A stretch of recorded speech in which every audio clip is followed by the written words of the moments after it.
Hello, everyone, and welcome back to my channel. My name is Molly. I am a healthcare business consultant.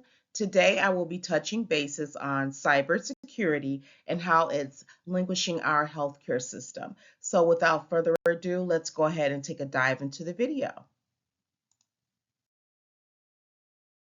So let's address the problem. Um, we all know with hospitals and healthcare facilities, they do collect a huge amount of sensitive and important patient information when they uh, arrive at their facility, such as insurance cards, their demographics, their date of birth, their history of health ailments of any sort or kind. So that's why the facilities and the hospitals entertain the ransom from these cyber attacks, because they have patient information that's stored into the system, and they do not want their patients' information to be exposed in any type of way. So let's address the reality. So cyber attacks have been on the rise for the past few years. You've been hearing about it, especially this year in the news regarding cyber attacks. Just recently, there was one for Ascension. So cyber criminals often steal data from the system, and of course, they hold the data hostage until the ransom is paid. So let's address the overview, and let's address some of the challenges by hospital computer systems. They have limited resources and expertise. They generate software that's compatible with older equipment and systems, which enables the compatibility with the systems. Ransom attacks cause disruptions to patient care. So, for example, in 2021, there was a ransomware attack on Scripps Health in San Diego, which resulted in the loss of their electronic health record systems, the radiology systems, and telemedicine. And it also changed the hospital operations for over a month. So imagine not being able to operate your hospital system for over a month. That's a lot. That's completely wild. Hospitals face more consequences in the midst of cyber attacks, more so other than healthcare facilities.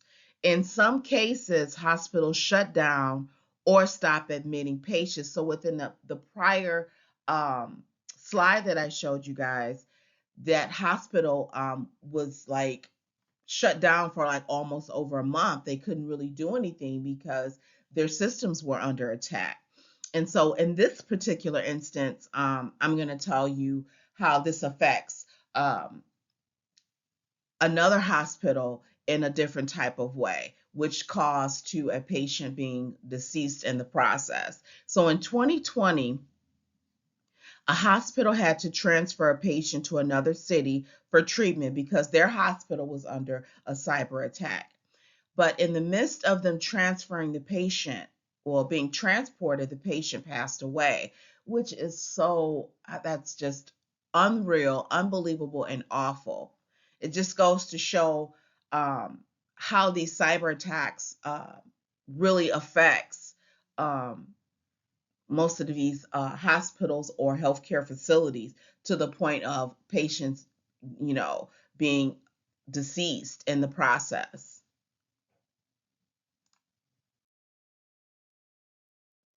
Healthcare cyber attacks can also have a financial impact. And I will give you guys an example. Back in 2024, which was actually earlier this year, a ransomware attack on the company Change Healthcare. They provide billing software to healthcare providers.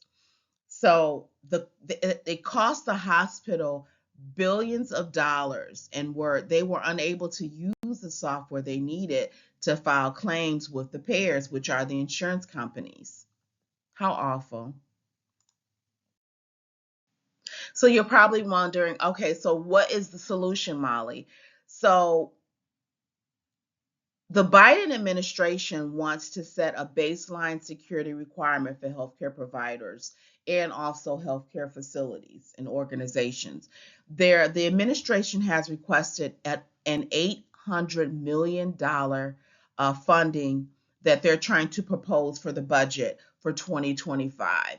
Now, if that proposal goes through, that would be awesome because that would cover providers, healthcare facilities, healthcare organization against cyber attacks. That would really help them out tremendously because it's leaving most of these facilities vulnerable to cyber attacks, and then they have to come up with their own decision on how to handle it.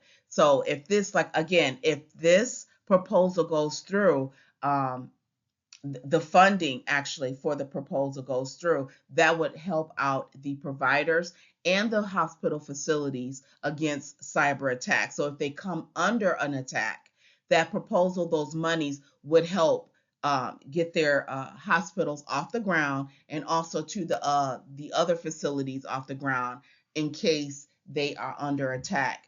And of course, they're asking for ransomware.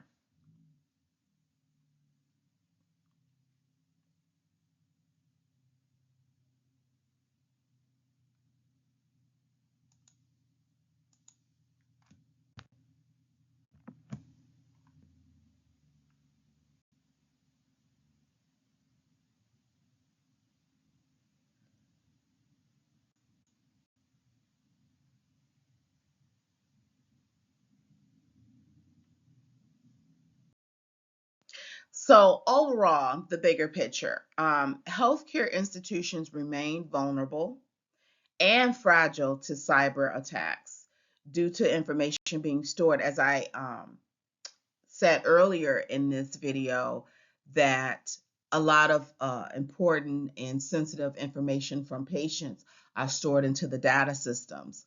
It's supporting insecure, sometimes it supports insecure systems, and the needing to get their systems back up and running, which I said before, which leaves the healthcare systems at the mercy of the cyber attacks and the large ransom payments. You guys, thank you so much for listening and watching.